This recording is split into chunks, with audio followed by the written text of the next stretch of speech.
Hello, my name is Nicole, and thank you so much for taking this time out to listen. There is money to be made. There is much money to be made when you know someone's dream. That is something that those of you who are business owners are quite aware of. If you can be able to tap into what it is that make people think, that make people dream, that make people want certain things, then when you do that, you're able to make money off of it. It's just that simple. What happens is that with some groups, they tend to manipulate, though, the system or the organization or the advertising, the facts.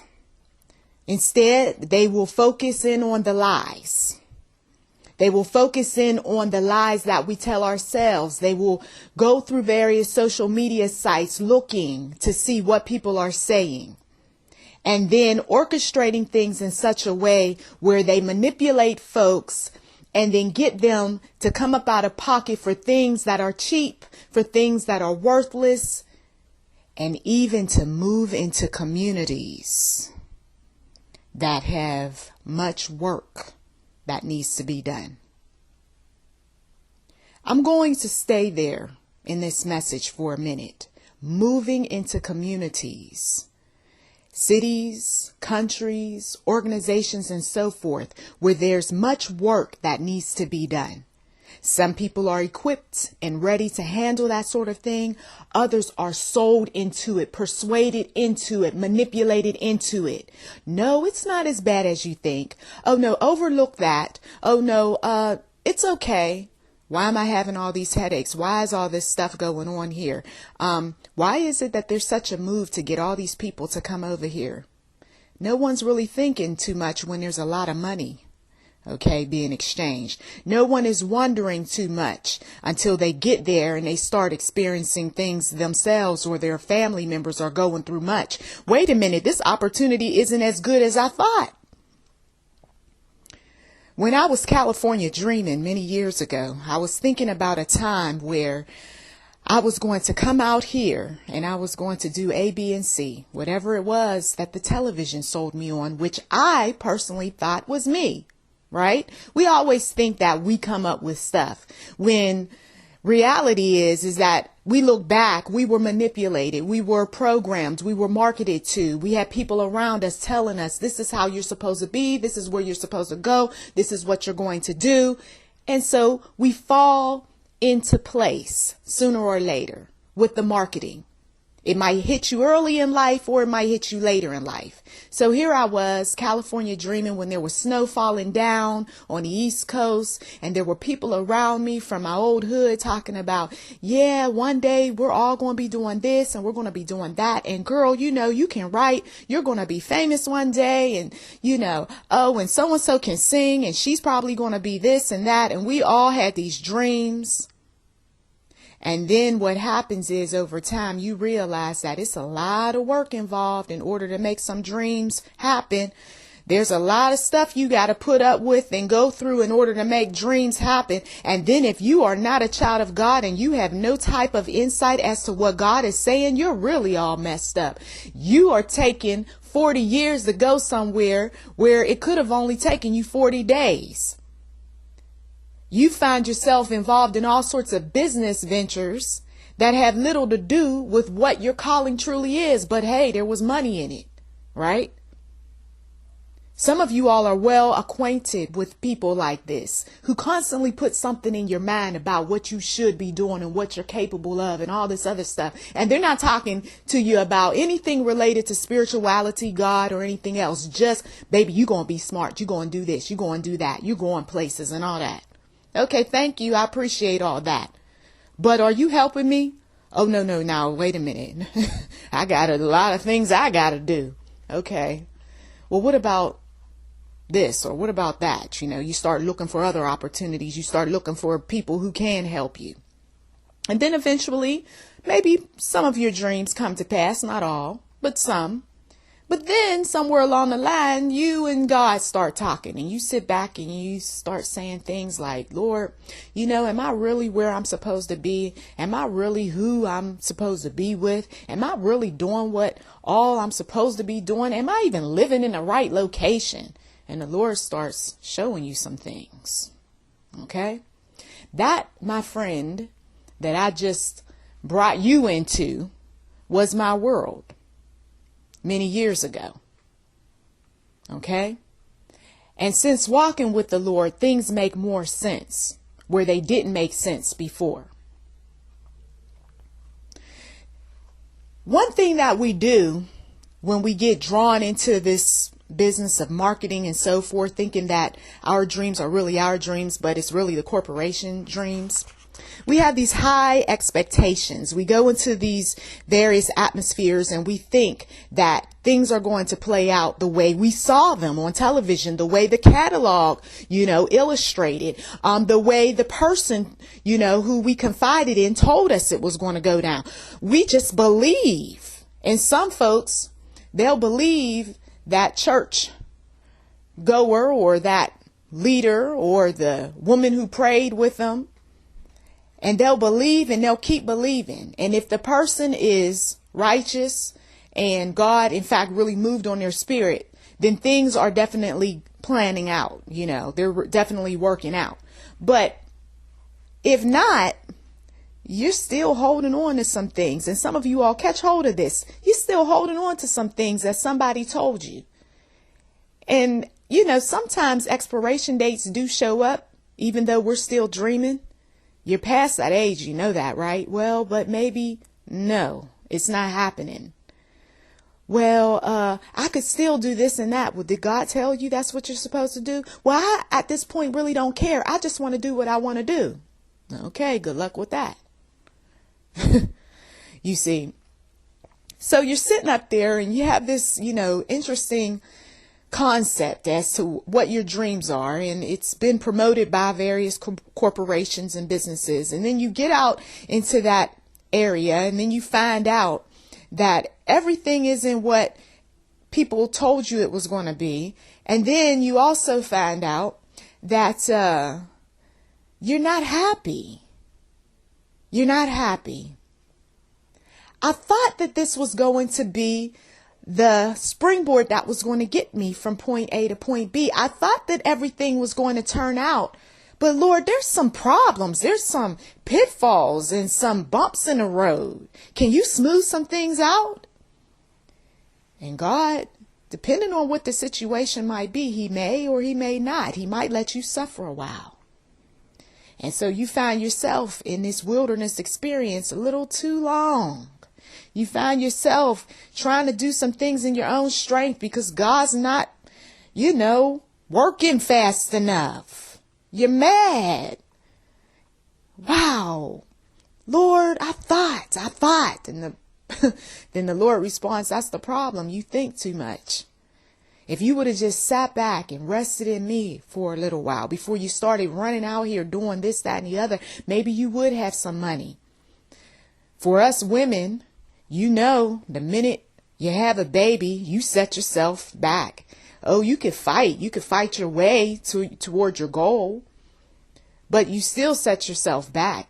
That's something that we can't get around. I know some women like to talk over that. They don't even like to tell you about the struggle. They don't like to tell you about the times when they, were over the top with their discipline concerning their children while they were chasing dreams. They won't tell you about all the times that they left children here, there, and everywhere trying to go after a dream. They don't get into the ugly stuff. They just want to tell you that I thank the Lord for all of what he did for me. And yes, there were some struggles, but I'm glad I got over. No, but tell them how you had those moments where you cried.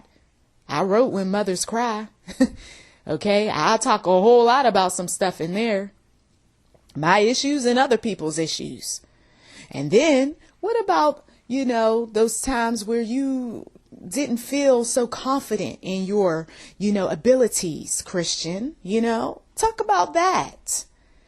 I love how people just always want to talk about, the ending, the happy ending, the fairy tale ending. When you know sometimes you're still struggling and you're still going through. I know sometimes there's moments where I'm looking at my life and I'm saying, Lord, I could have, should have, would have. And the Lord has to remind me, but that's not where I have you. Okay? I'm not having you think about the past. I have you right where I want you to be. It took you a while to get here, but you're here. So those moments of discontent when you realize that you haven't accomplished the dreams that you truly wanted, or somebody manipulated you into thinking some things, that's when you have to fix things. You have to do something about them. Otherwise, you turn into one of those old, bitter, jealous, angry folks that sit back and talk about, I wish I would have. And and then what they do is they push other people to do things because they didn't accomplish. There is room for the bitter, the jealous, and the angry to accomplish dreams. But no, baby, you go on out there and you do it. So you put all your pressure upon me to get some things done that don't even have anything to do with me. I could hear some folks now in the spirit having that conversation with a parent or guardian.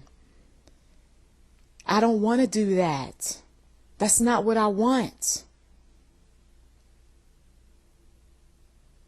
And so then what happens is they bribe you into doing some things. Well, I'll pay for this, or I'll do this if you just go head on.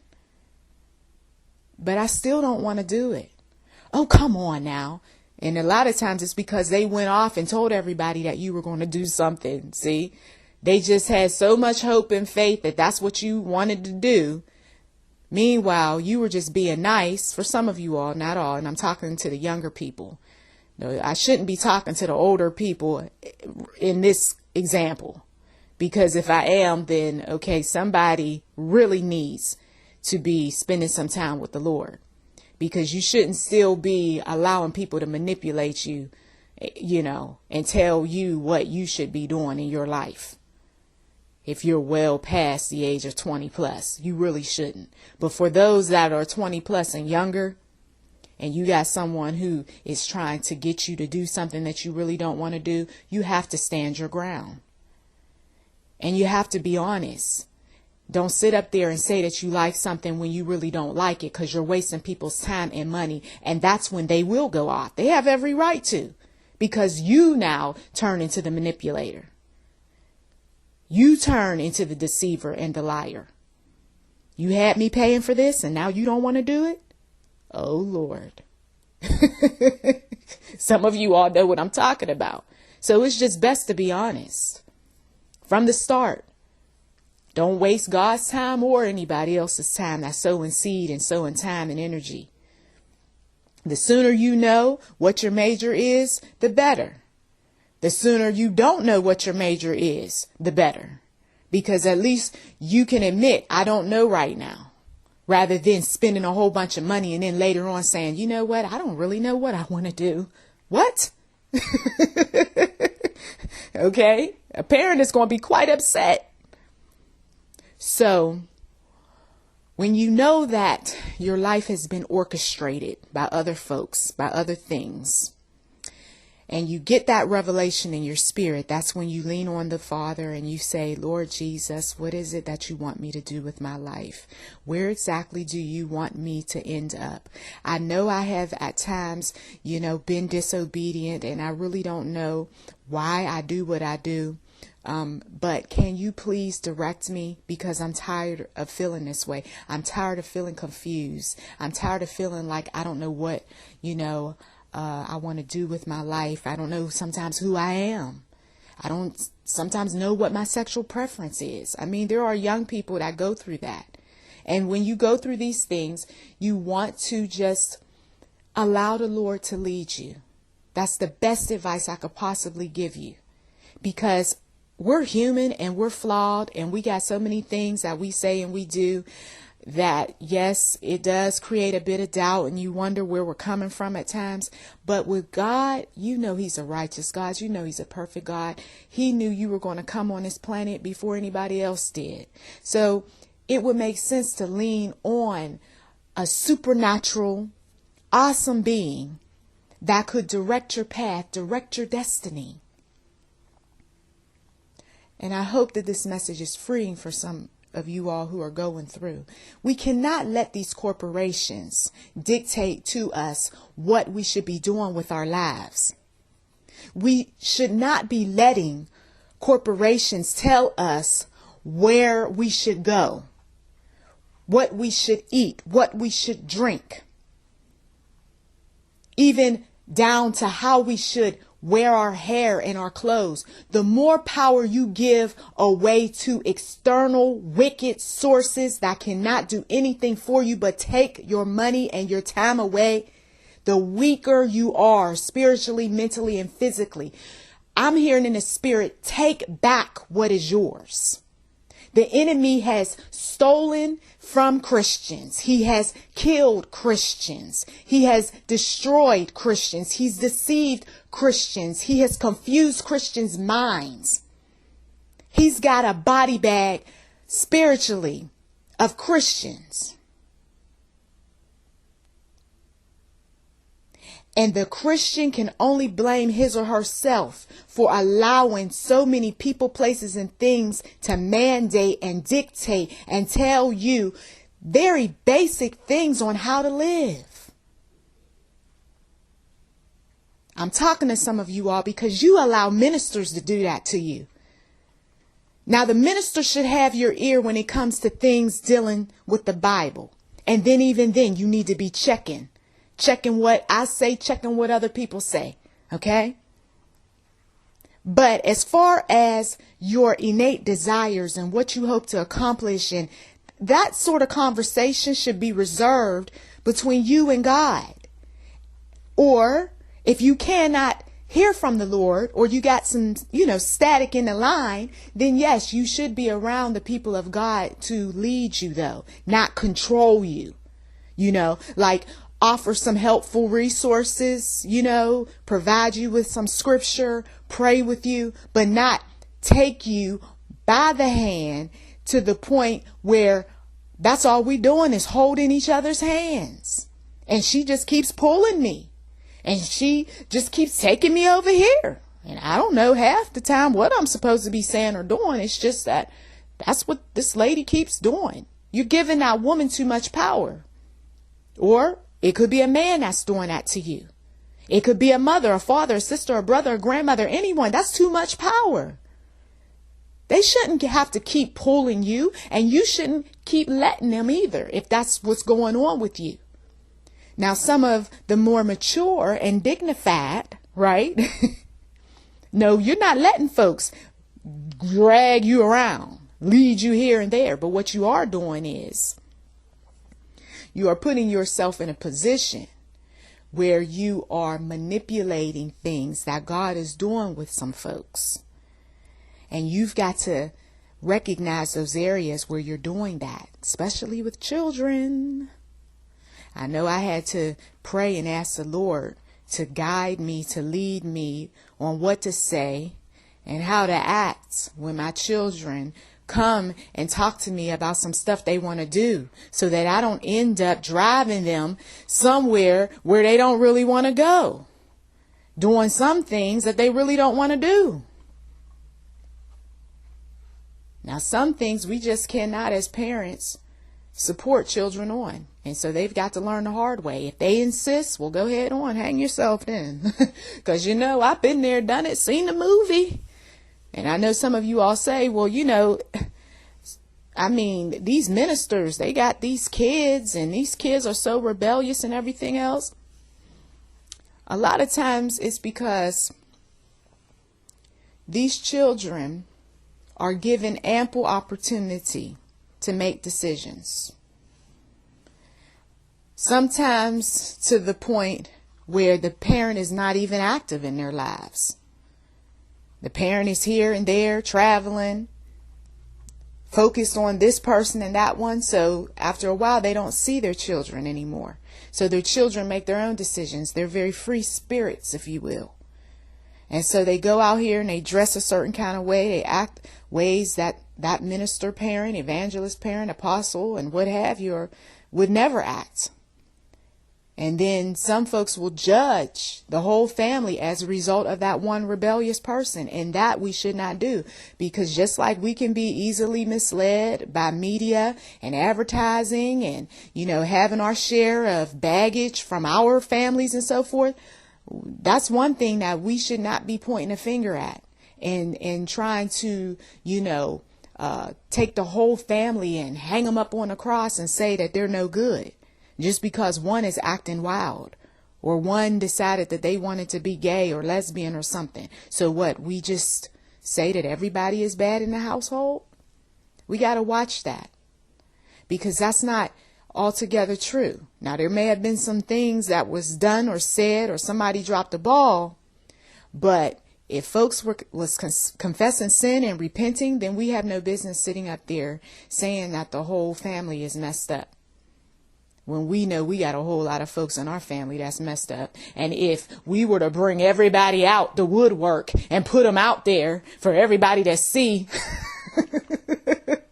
we would all be looking at each other sideways. What, you got a drunken uncle? And what about this female? She's a prostitute. Look at how she's dressed. So we got to be careful, okay, when we are looking at other people and seeing that they kind of fell by the wayside and dreams are not really happening.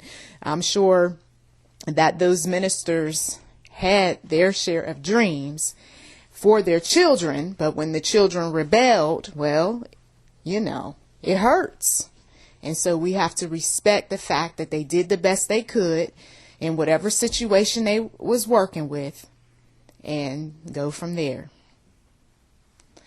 So dreams can be manufactured, or they can be dreams that we come up with, or they can be dreams that God himself downloads into our spirit. And then, of course, there are many other dreams that the enemy will put upon us. We've got to know who is talking. We've got to know where we are being led. And we definitely have the Bible that we can use to measure whether or not a dream is a good dream or not. Because I will tell you that since I've been walking with the Lord, when I did my California dreaming years ago, when I look at that compared to what I'm in right now, I can say confidently that what I used to think about the whole California experience definitely did not align with what God is doing in my life right now. Okay? Because those of you all who are familiar with the California marketing strategies that go on, it's materialism, it's vanity, it's a lot of, stuff that's ungodly.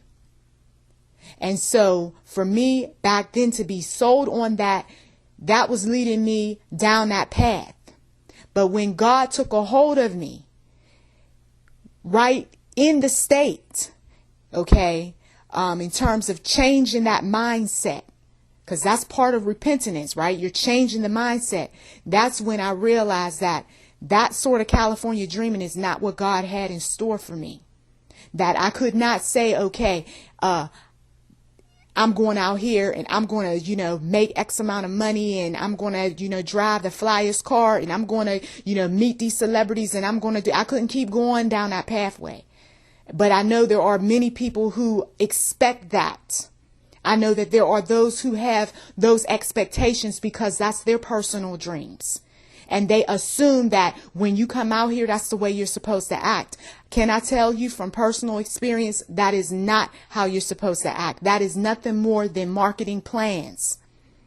Rappers running their mouths, singers on stages saying whatever, people holding up posters and what have you. Don't let those palm trees blind you. Don't let them palm trees make you think that, oh, I'm supposed to be wilding out when I get out there. No, you're not. Especially if you are a believer, you know better. Don't come out here and show out because you want a California dream. Okay? Because there's also jails out in California too. Okay? And there's enough people in them, especially people of color. I had to add that. So I'm just saying to you that we have to make sure that we check our dreams, and we also check our expectations that we put upon people, or what we, believe personally. And then we project those things onto other people and then put pressure upon them, saying that this is how you're supposed to act. This is what you're supposed to do and all that. And God is saying that is not what I want.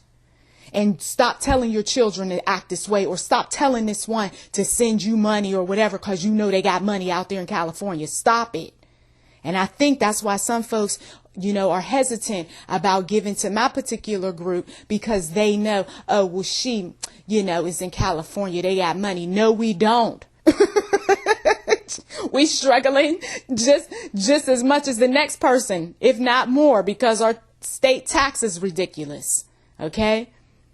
So we need money out here. Yes, we do. And we also need to, make some cities bigger and everything else, because it's so many people being sold on the California dream that it is starting to become packed in some areas like sardines. So do your research.